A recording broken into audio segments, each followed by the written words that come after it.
What's happening, everybody? So you guys have been asking me, why did I sell the car, or what parts do you have left over? Talking about Revlon, the Hellcat. Also, what state of tune did you let the car go in? So hopefully I can answer as many questions as I have received and maybe get ahead of a few as well. So let's dive into this. First of all, in what state of tune did I let the car go in? She's got a factory tune with just provisions for a 180-degree thermostat.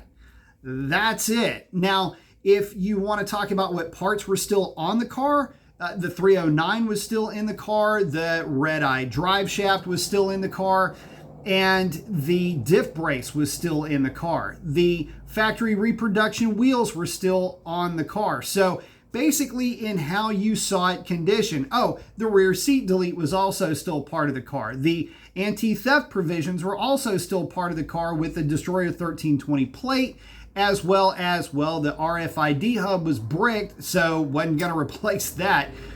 So those are the things that were, in essence, the car when I let it go. Now, as far as what do I have left over, I do still have the lightweight bumper support because I did put the factory bumper support back on the car, safety reasons, I suppose, and the drag pack sitting right behind me that would fit any Charger or Challenger that's out there. So those are still, I guess, leftover parts that I had for the car. The rear seat's still available, but nobody wanted that, so I don't know what I'm going to do with that. And, I just can't think off the top of my head of anything else that didn't go with the car that I hadn't done to it already. So, in saying that, why did I sell it? Well, let's kind of just get to the first part of this. I wanted the money. And as I'm looking at the list here, that's number one at the top of this list. You got to remember that, money's kind of funny. Money loves a couple of things. Money loves quiet, and money loves attention. And to be honest with you, having a car or an asset just sitting there soaking up money in terms of general maintenance and insurance, it just didn't seem like that great of a proposition. Not to mention the fact that that car sitting in the shop lent it to garage rash, things bumping into it, just general annoyances and things that you just have to stay on top of. Maintenance items, if you will, that I just didn't feel like dealing with anymore because, kind of part of the whole moving the car along was, there's just no interest in it from a YouTube point of view. Guys, listen, the Hellcat thing has kind of seen its day come and go. Say what you will about the car. It's a fantastic car, durable, built like a tank, whatever. But the reality is that publics don't really care too much about it so much anymore. The content that I would put out on Revlon got very little attention globally, if you will. And, the ride-along videos didn't do so well. And when I set and then reset and then reset national records with that car, it's like nobody really even cared. So at least in the grand scheme of things, there's a lot of you guys that did. And if you're watching this, you're probably part of that core group. So thank you for that. But realistically, there just was not a whole lot of push and lift for the channel with that car. So there's that.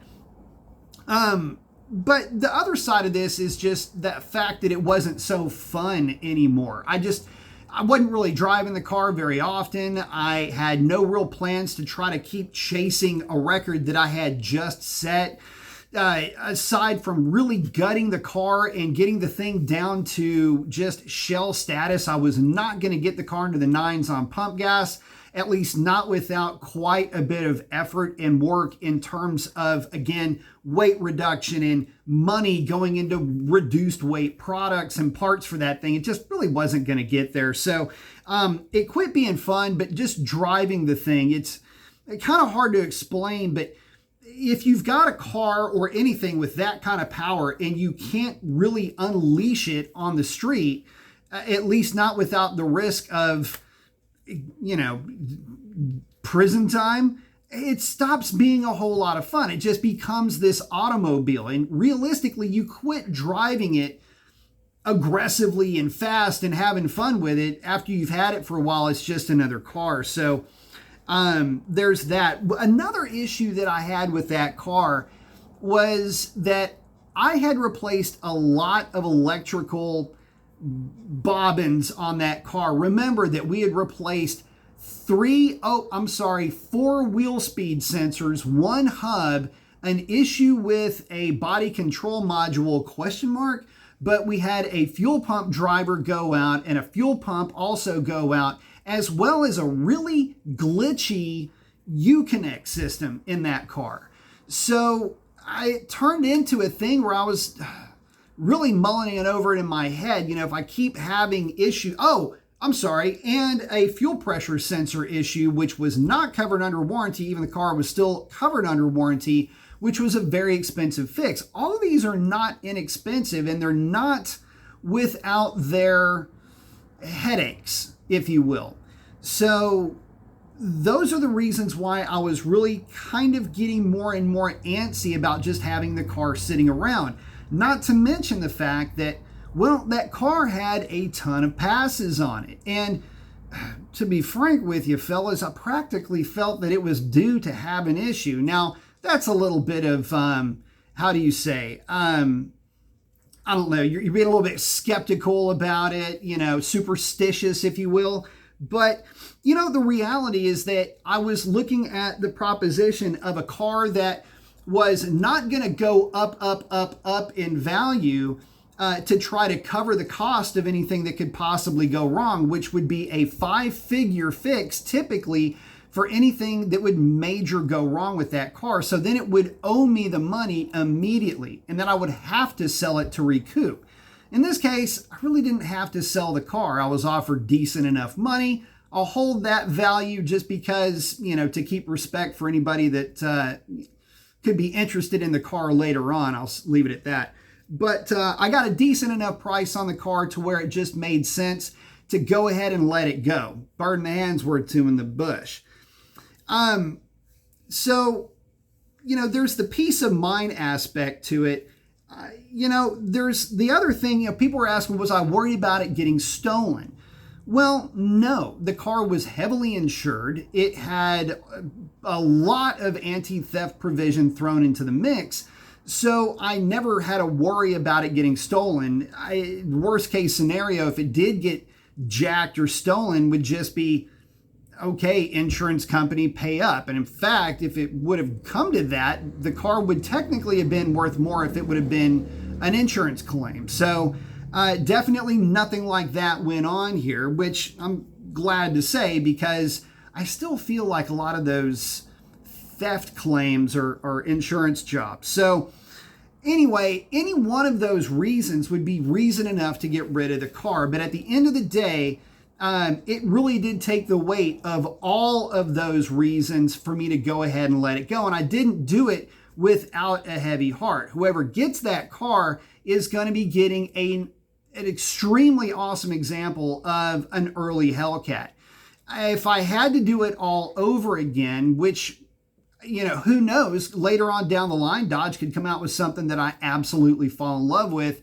The Hurricane Inline 6 has shut my mouth like a bear trap when it comes to talking noise about that thing.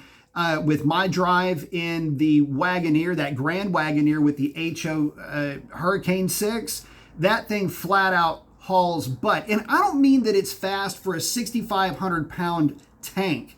I'm talking it's fast for an automobile, guys. So if Dodge comes out with something cool, small with that Hurricane high output 6, that's going to be something we're taking a look at. Ram is also talking about putting that HO6 into the pickup truck. That would be a screaming pickup truck, considering that truck would weigh about 1,000 or 1,200 pounds less than the Wagoneer that I drove. So you can only imagine how fast that truck would be, much less the car. Which should be illustrating a bit of a point. The Hellcat platform basically being dead. Again, I will say it just for the record so that it's clear. Guys, my content with the Hellcat got very little views globally, and again, if it's not supporting the channel, and when I was meeting and catching up or coming up close to milestones with the ride-along videos and things like that, to see the lack of attraction that some of those picked up, it was just, or the lack of traction they had, just period. It wasn't really a good lift for me on my end. So again, there's other stuff potentially on the horizon though that could absolutely catch my interest, and I would love to bring content that would showcase whatever performance envelope that those new Hurricane engines could give, because again, so far it's been amazing. But to get those, I would have had to get rid of the Hellcat anyway. So frees up quite a bit of funds, gives me quite a bit of breathing room, and potentially opens up the door for a future run with Mopar, provided they give us something that's actually worth talking about, and more importantly, something that you guys are actually interested in seeing content on. So with that, I'm going to wrap it up. If I missed anything, post up in the bottom right there where you can comment and all that. Yeah, right below here. Yeah, right there, right there. Just let me know what I missed. And that's a wrap. Y'all have a great one.